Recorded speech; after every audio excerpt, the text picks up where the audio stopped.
એક જંગલમાં એક મૂર્ખ કાગડો રહેતો હતો. તે હંમેશા પોતાની બુદ્ધિનો ઉપયોગ ન કરતા મુશ્કેલ પરિસ્થિતિઓમાં મુકાઈ જતો હતો.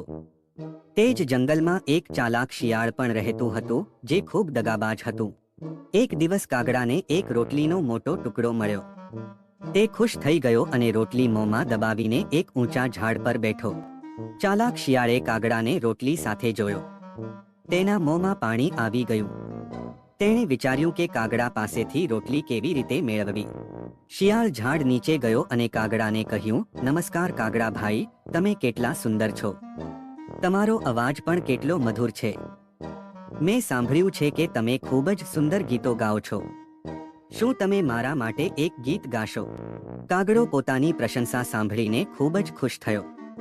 તેને લાગ્યું કે શિયાળ તેની ખરેખર પ્રશંસા કરી રહ્યું છે.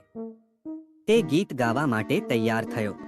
જેવું જ કાગડાએ ગીત ગાવા માટે મોં ખોલ્યું કે તરત જ તેના મોંમાંથી રોટલીનો ટુકડો નીચે પડી ગયો. શિયાળે તરત જ રોટલી ઉપાડી લીધી અને ત્યાંથી ભાગી ગયો. કાગડાને પોતાની મૂર્ખામી પર ખૂબ પસ્તાવો થયો. તેણે સમજાયું કે શિયાળે તેને કેવી રીતે દગો આપ્યો.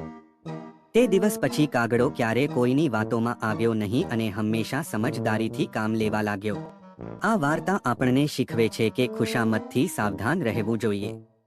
જે લોકો આપણી વધારે પડતી પ્રશંસા કરે છે, તેમનો કોઈ સ્વાર્થ હોઈ શકે છે.